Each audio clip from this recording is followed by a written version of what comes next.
Cool. What's up, YouTube? It's your boy Hood Figure. I just got a mic. Never used a mic before.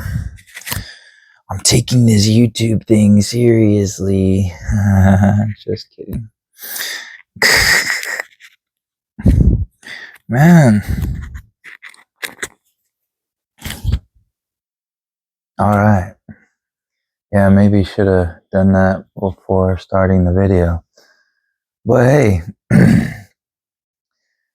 can you tell I look a little different? Move over. Yeah. Last video I said I had the cancer, and I did. And still not falling out. I got the Adidas logo in the head, but that's not why we're here. The Galaxy Watch Ultra, the first gen from last year. This is a, long-term review. How you been liking it, Hood Figure? Well, let me tell you, my friend. Well, turns off when you turn it off and stuff, but, same old watch that everybody has been seeing all this time. But I thought it was interesting to come back at it because the Watch 8 is coming soon, and also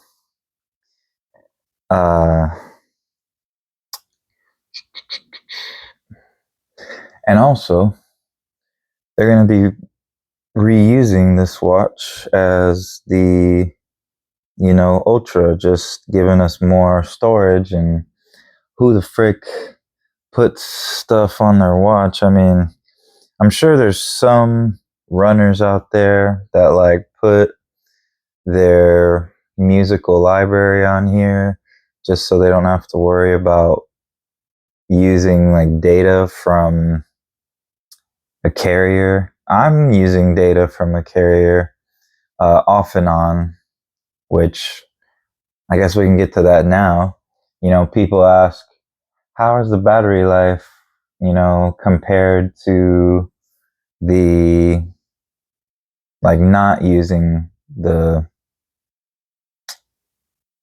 service?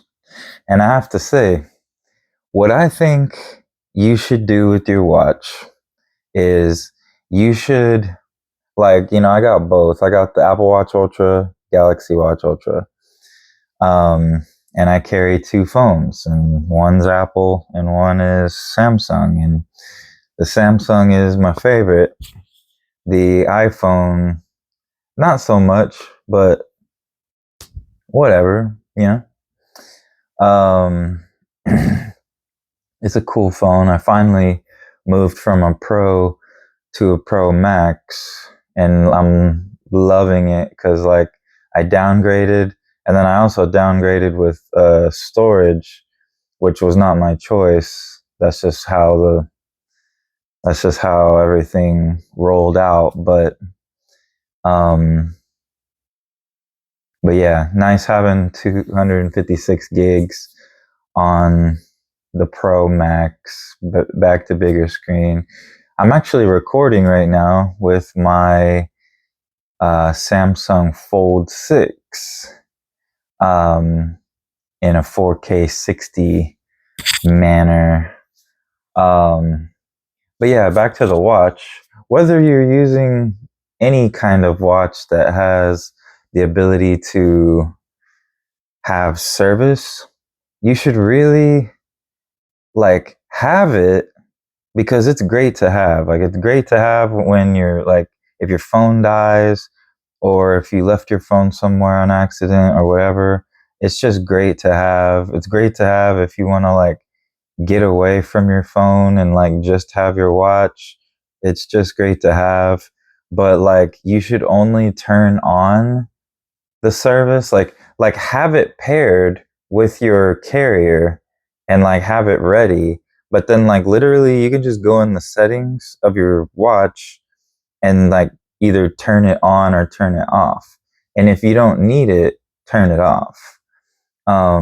If you're expecting like a big text message or call, um, and you just don't want your phone on you for some reason, or it died, keep it on. Just keep it on for how long you need. You know, the next question would be, let's say I do keep it on all the time. How long does it last? Um, I would say I think you get a solid 2 days out of this, and then you're around like 20%. And like that's with 2 nights of sleeping with it too. So what I do is like I charge it to 100 right before I go to bed, or not, maybe not right before I go to bed, but like around nighttime, like I get home from doing all my stuff and then I see like, oh, it's low, I get it to 100. Then once it gets to 100, I just put it back on. And then I sleep, I wake up, go through that whole day, I sleep, I wake up, I go through that whole day, and it usually gets me to the end of the day being at like a pretty nice 20%, 25%. You don't want to have that battery anxiety and try to push it too far. When you have the cellular on, I would say you would get 1.5. So for me, it would be charge it to 100, sleep, wake up, go through that whole day, sleep, wake up. And then if I wanted the watch to get to the end of the day on the second day, I probably would have to put like power saver on, or power saver on and turn off the thing. But like maybe some people just want to keep it on all the time. Like, yeah, like you might want to do daily charges if that's for you. Um, any gripes with the watch? So I really like the build of it, sort of. I really don't like that the middle is like not titanium. Like, how are you going to say that you have a titanium watch, but only put the titanium on the top and the bottom? Like, and then, I got this cool kind of like croc band. And then I really love that now that the announcement is out for all the new watches, that every single watch, like the 8 Classic, and the 8 Ultra, are all using this same like technology of like popping the band in the side. I really didn't like that they like mixed that up last year. Like, it would have been cool if they just went like cold turkey, and then now we would have like even more bands for everything. So I don't know. But one of my biggest gripes, I'm gonna have two gripes, I guess, maybe, but like the biggest one is when I'm laying down. It's mainly when I'm laying down.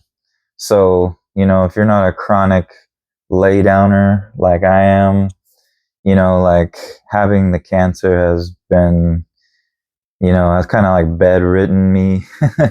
But I just got like my first thing, and like I'm feeling so freaking good. Like, everybody was like, "Oh man, when you get your first like chemo session, like everything's gonna suck, and you're gonna have constipation, and you're gonna have diarrhea, and you're gonna throw up, and you're gonna do this," and like none of that. Like, I just feel so good.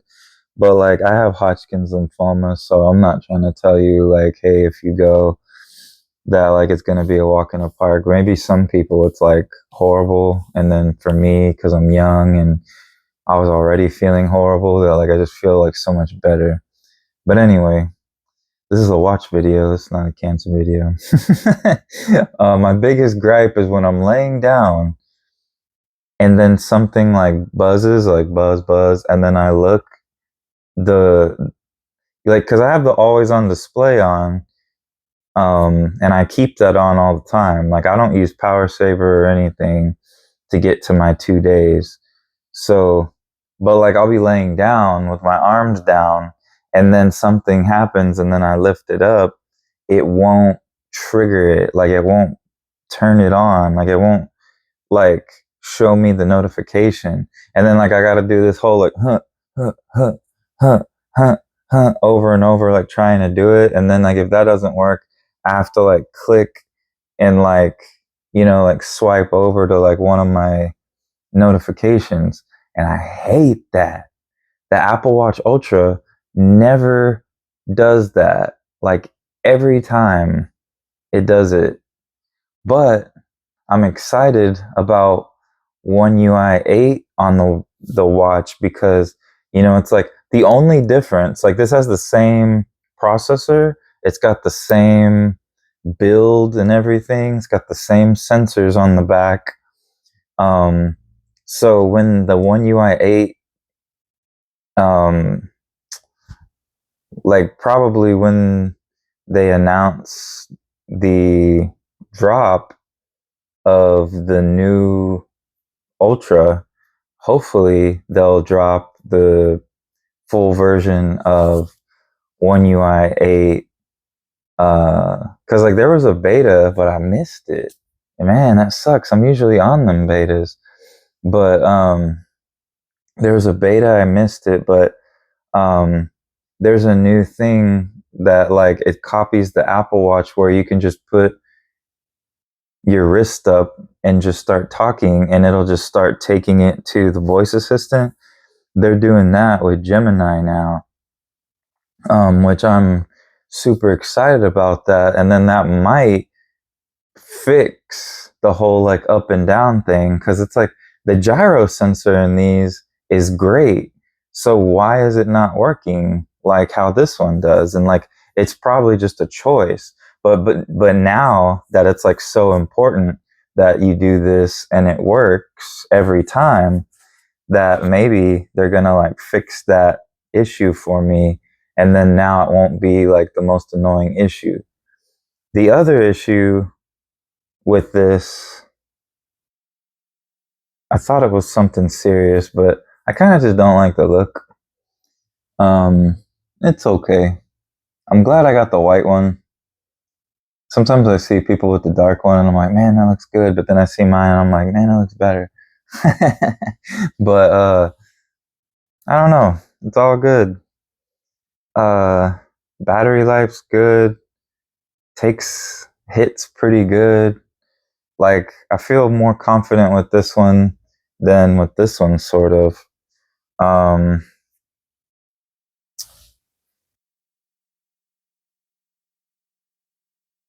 But yeah, I'm excited. I'm excited about the Now stack and all the other things that are going to come with the watch. And I mean, I guess I could have waited to make this video when that update came out. But maybe I'll make a One UI 8 update video and kind of like come back to these issues that I've had, and kind of see where it goes. Oh, I know what the other gripe was. The other gripe is that just sometimes it's that this thing is just not as accurate. But again, that's another thing, that when we get that new update, we might see the accuracy better. I just saw Mike O'Brien's video talking about how he tested the 8 versus the 8 Classic, because I guess he got both of those early, and he got tested it against the Polar chest strap, which like, that's what you want to test it against. Like, the Quantified Scientist, shout out to him too, man. Check out the Quantified Scientist, he's dope. Like, I really want to buy a OnePlus Watch 3 because of how long it lasts, but I just haven't, because the Quantified Scientist hasn't made a video on it yet. Because I gotta see them lines, But now Mike O'Brien, he doing that too. He's cool. Shout out to Michael Bryan. And he was showing that this thing, with the new update, wasn't too far off from, or not this, but the 8 Classic that has the One UI 8. And it wasn't too far off from the chest strap, which is like a big deal for Galaxy watches because they've been slacking hard. And then, the new glucose sensor on the back of the watch that you can use now, and then like the vascular load is going to be great. Overall, I'm excited about it, but I'm happy to be making a video. I'm feeling good, trying out, like YouTuber stuff, like this mic. I'm gonna no review yet. Where's the box? Yeah, it's just a janky, like $10 set of these. And and I got this too, but this wasn't good either, so it's a work in progress. And I think I might start editing the videos soon too. Not this one, but I might edit them soon. But if you made it this far, thank you. If yeah. Hoodfigure0987 signing out. Wah, wah, wah.